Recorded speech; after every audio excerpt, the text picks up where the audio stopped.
جس نے کربلا کی پوری صورتحال بدل دی۔ حضرت حسین رضی اللہ تعالیٰ عنہ کے قافلے پر پانی کی رسائی محدود کر دی گئی۔ پاس میں ہی دریا تھا، لیکن وہاں پر فوجیں لگا دی گئی اور انہیں پانی لینے سے منع کر دیا گیا۔ شروع میں لوگوں کو امید تھی کہ شاید یہ مسئلہ چند گھنٹوں یا 1-2 دن میں حل ہو جائے گا، لیکن ایسا نہیں ہوا۔ کربلا کے خیموں میں پیاس بڑھتی جا رہی تھی۔ ہر گزرتے دن کے ساتھ پانی کم ہوتا جا رہا تھا اور بچوں کی پیاس دیکھ کر قافلے کے لوگوں کے دل اور بھاری ہوتے جا رہے تھے۔ حور بن یزید خاموشی سے یہ سب کچھ دیکھ رہا تھا۔ اسی دوران حضرت عباس ابن علی رضی اللہ تعالیٰ عنہ، جو کہ حضرت علی رضی اللہ تعالیٰ عنہ کے بیٹے، حضرت حسن اور حسین رضی اللہ تعالیٰ عنہ کے بھائی اور اہل بیت کے بہت امپورٹنٹ افراد تھے، حضرت عباس رضی اللہ تعالیٰ عنہ نے اجازت طلب کی۔ ان کا ارادہ تھا کہ پاس کے دریا تک پہنچ جائیں اور پانی لے کر واپس آ جائیں۔ حضرت حسین رضی اللہ تعالیٰ عنہ نے اجازت دے دی۔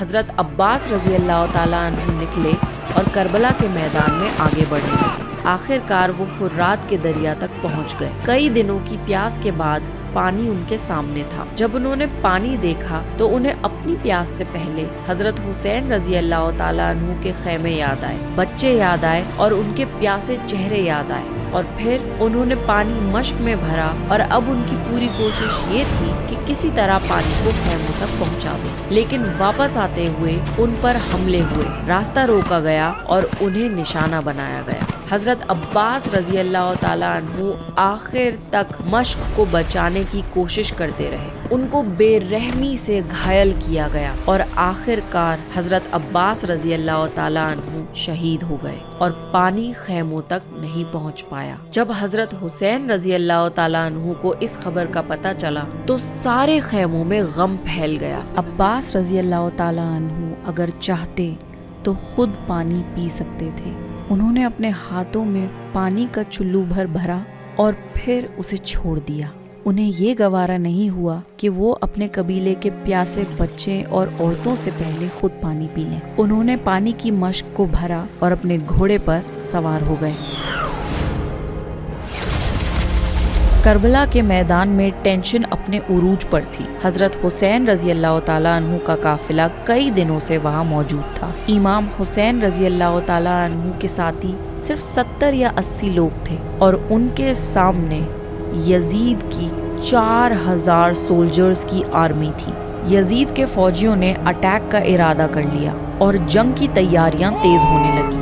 حضرت حسین رضی اللہ تعالیٰ عنہ نے پیغام بھیجا اور 1 اور رات کی مہلت مانگی۔ وہ شاید جانتے تھے کہ اس دنیا میں یہ ان کی آخری رات ہے اور وہ یہ رات اللہ کی عبادت میں گزارنا چاہتے تھے۔ اس رات خیموں میں قرآن کی تلاوت ہو رہی تھی، دعائیں کی جا رہی تھیں اور ہر کوئی اللہ کی عبادت کر رہا تھا۔ پھر حضرت حسین رضی اللہ تعالیٰ عنہ نے اپنے ساتھیوں کو جمع کیا اور بڑی سچائی سے فرمایا، کل کا دن بہت سخت ہوگا، جو جانا چاہتا ہے وہ چلا جائے، میں کسی کو نہیں روکوں گا اور کسی کو بھی چلے جانے کا گناہ نہیں ہوگا۔ سوچئے، اندھیری رات، سامنے ہزاروں کی فوج اور موت قریب۔ یہ وہ موقع تھا جہاں لوگ اپنی جان بچانے کے لیے نکل سکتے تھے، لیکن کوئی نہیں گیا، ایک بھی شخص نہیں۔ ان سب نے امام حسین ابن علی رضی اللہ تعالیٰ عنہ کے ساتھ کھڑے رہنے کا فیصلہ کیا، کیونکہ حسین ابن علی رضی اللہ تعالیٰ عنہ حق پر تھے اور سچ کے ساتھ کھڑے ہونا ہر مسلمان کا فرض ہے۔